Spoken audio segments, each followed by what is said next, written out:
Help me. Help us all. Please help me. Yeehaw. Morning, guys. This is Hump Day, and this is Captain Boomer speaking to you. If you happen to be listening on this podcast channel, it goes out. I'm running on 50 million megahertz power system here, and I'm out to all four corners of the world. And if you believe that crap, I've got a... Anyway, I'm just a lonely old fart podcaster guy, and this is my hobby time podcasting. I am Captain Boomer, coming to you live from the Twin Cities area. If you happen to be listening, it is Hump Day. You know, and yesterday was, what day? Taco Tuesday. What day is it, Jenny? Tuesday. Give me a break. Tomorrow's what, gang? Oh, let's see. Gateway to the weekend. Jesus, God. How come you kids ain't got a day for Monday? Or is it just a sound? Ugh. You know, the days are a day. You know, just leave them be where they are. They're just fine. They don't have to have little titles or nothing. Jeez, go to work, get your money, pay your taxes, shut up, watch stupid basketball, you know. It's just so ridiculous, this basketball. I don't know. I personally have nothing against sports, but when they get so dominant and they're mixed in with the domination, or abomination, I should say, of the alcohol people all mixed together, and it's just amazing. Just amazing how much power alcohol and sports have in this country. I mean, we're going to walk around like zombies pretty soon, just, you know. I mean, you got TV stations putting in little miniature courts and playing basketball, and just, you know, I don't get it. It's a ball, it goes in a hoop, but yet billions of dollars are spent on them, as they are football. Football's a little more entertaining, I think. But anyway, and now they're going to have the gambling going to be mixed in there too, which is fine. You guys want to piss your money away on other stuff, and that's fine. It's just, anyways, this show here is entitled "Where's the Sanity Gone?" And it is. It's just, there's so much insane stuff out there. I mean, it comes down to it. I've done about 115 shows, and I don't know. It gets to the point where, you know, I don't know. You just got to have a show like this, I guess. It just, you know, I don't mean to be a Debbie Downer or whatever, you know, but it is. There's so many things that are out of whack. Are they not? I mean, you know, you're going to get, and I don't pretend to be a big shot. I don't care if I ever am a big shot. That's not why I do this. I do this for my own venting. I do this for my own little bit of a bit of sanity. And speaking of sanity, and speaking of, you know, if you're listening to me, and God bless you, you know, but it is. I think we need more people out there. I'm not saying exactly like me, but more down-to-earth people, because, you know, the corruption, the corrupt politics, the corrupt sports, you got, you know, here you want to talk insanity. Here you go, you got people in the Catholic, whatever you want to call it, in the Catholic, well, I don't know, the big shots in the Catholic religion, you know, Vatican and all over here, you know, St. Paul and whatever. We had them even here, some cardinals. fondling children. This stuff is coming out of the woodwork like, well, the last 12, 15 years. You know, all these allegations, you call them, but, you know, even so, a lot of them are not allegations. They found to be true. You know, and the greed, and the greed's taken over this country. It's more about the greed and less about the need, I'll tell you that. It didn't used to be like that. And what I wanted to say is this, okay? And that's another reason why I do the show. Who knows? Maybe I get out and help some people somehow. Maybe, you know, I don't know. Anyways, or maybe you just, you know, want to vent like me. I mean, you know, here you go. Captain Boomer, I'd like to get down. I like to have people who listen to me. I like them to be down-to-earth people. I like them to be hardworking. I like them to still have their morals and values. Because let's face it, guys, and you know, I've said this before, and I really believe this in all hearts of hearts. I believe that our generation of boomers are probably it's probably going to be close to the last major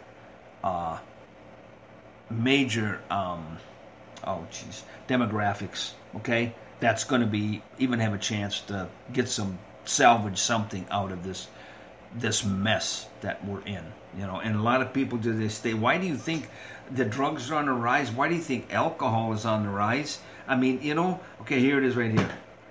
Go to a movie theater, you can have alcohol in a movie theater.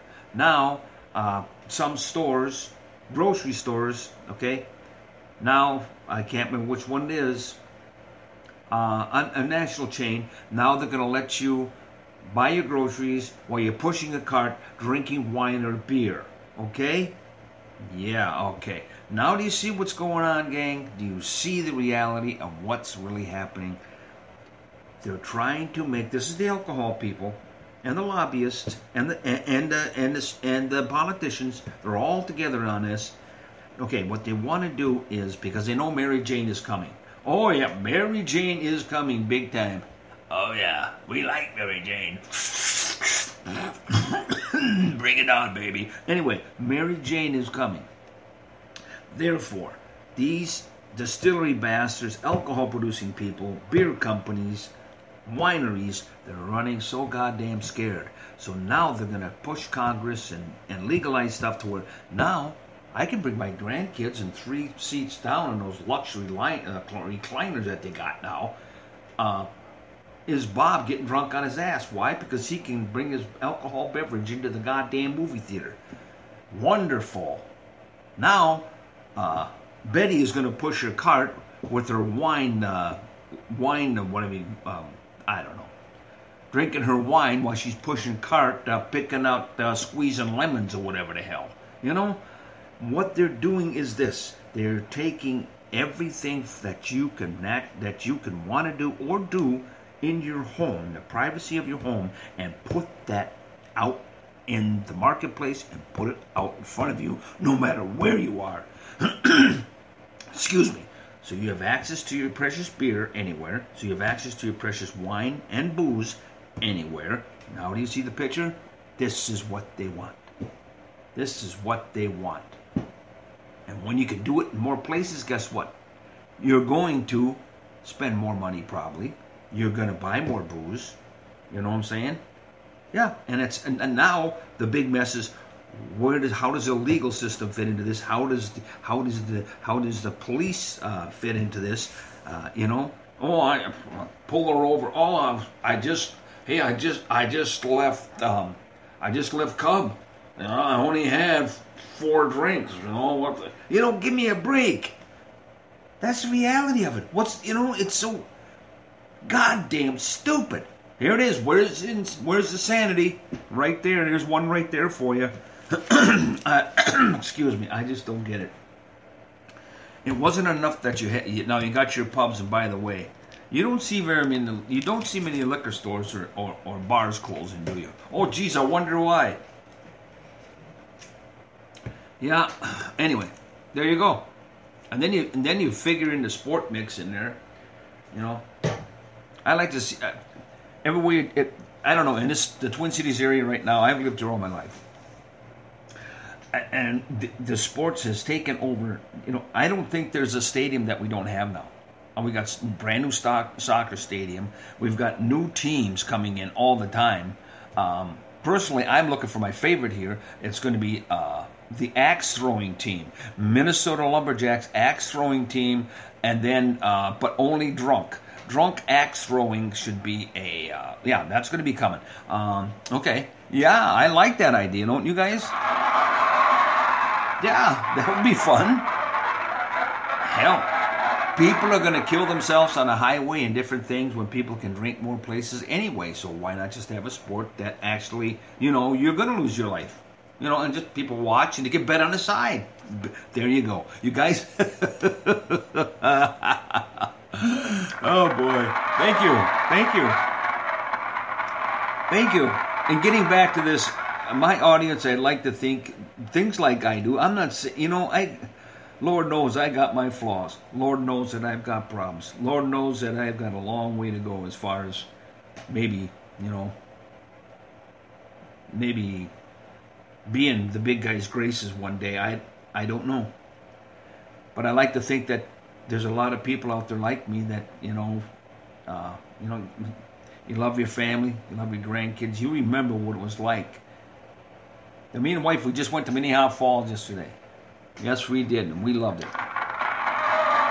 And a lot of people don't realize this, but Minnehaha Falls, there's not many major cities in this country that has a beautiful 50-foot waterfall right in their city limits. And and we went there, and the Dairy Queen is kitty corner for them. We